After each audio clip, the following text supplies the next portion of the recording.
राधे राधे प्यारे दोस्तों।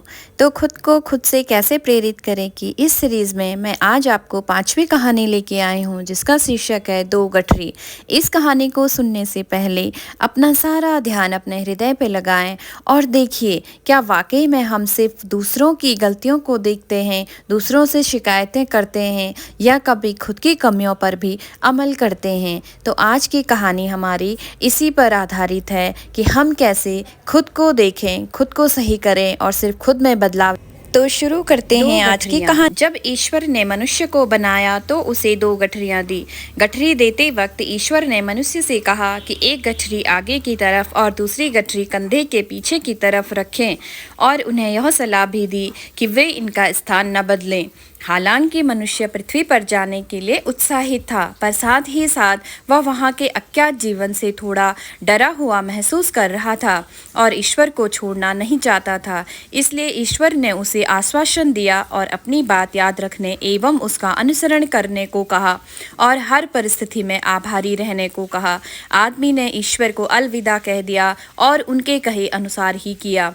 ईश्वर ने मनुष्य की स्वयं की कमियों को एक गठरी में रखा था और उसे आगे की तरफ रखने का निर्देश दिया, और संसार के दूसरे लोगों की कमियों को दूसरी गठरी में रखा था और उसे पीछे रखने का निर्देश दिया। मनुष्य ने खुद की कमियों की गठरी आगे रखी और दूसरों की कमियों की गठरी पीछे। ईश्वर ने मनुष्य से यह भी कहा कि वह आगे की गठरी पर नज़र एवं ध्यान रखे, न कि पीछे की गठरी पर। समय बीतता गया। मनुष्य की अपनी कमियों की गठरी आगे की तरफ होने के कारण उसकी हर कोशिश अपने आप को सुधारने में रहती और वह इस तरह से प्रगति करता रहा। एक दिन तालाब में नहाने के बाद जब उस मनुष्य ने उन गठरियों को उठाया तो वे आपस में बदल गई। दूसरों की कमियों की गठरी सामने आ गई और उसकी खुद की कमियों की गठरी पीठ पीछे टंग गई।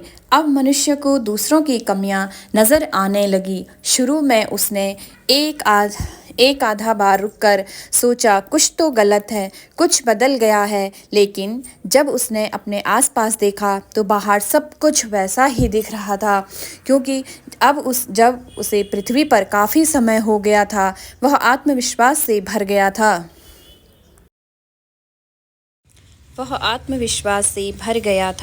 और यह समझने लगा था कि वह दुनिया के तौर तरीकों को जानता है। इसलिए उसने अपने अंदर की आवाज़ नहीं सुनी और ऐसे ही चलता रहा। अब वह हमेशा यही सोचता कि यह सही नहीं है और वह सही नहीं है, पड़ोसी बेकार हैं, सरकार अयोग्य है, आदि आदि। अब वह अपने अलावा सभी में दोष देखने लगा। नतीजा यह हुआ कि किसी में कोई सुधार नहीं आया, सबका पतन शुरू हो गया। बाहर से तो ज़्यादा कुछ नहीं बदला, परंतु अंदर से अब वह बिल्कुल खुश नहीं रह पाता था।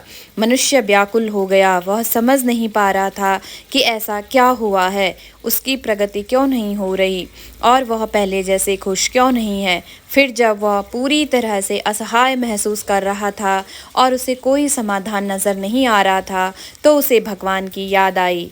अब वह वापस भगवान के पास गया और पूछा, आपने मुझे 2 गठरियाँ दी थी, आपने जैसा कहा था मैंने उन गठरियों को वैसे ही रखा था और मेरे साथ सब कुछ अच्छा हो रहा था। मैं सुधार और प्रगति के मार्ग पर था, लेकिन अचानक से सब कुछ बिगड़ने लगा। अब कुछ भी सही नहीं हो रहा है, कहीं भी कोई भी सुधार नहीं हो रहा। ऐसा क्यों? ईश्वर ने मनुष्य को समझाया कि जब तक तुम्हारे सामने तुम्हारी कमियों की गठरी थी, तब तक तुम खुद की कमियां देखकर उनमें सुधार करते रहे और प्रगति करते रहे, लेकिन जब तुम्हारे सामने दूसरों की कमियों की गठरी आ गई, तब तुम सिर्फ दूसरों की कमियां देखने लगे और तुमने खुद में सुधार करना बंद कर दिया। इस वजह से सब कुछ बिगड़ गया, तुम्हारा पतन शुरू हो गया।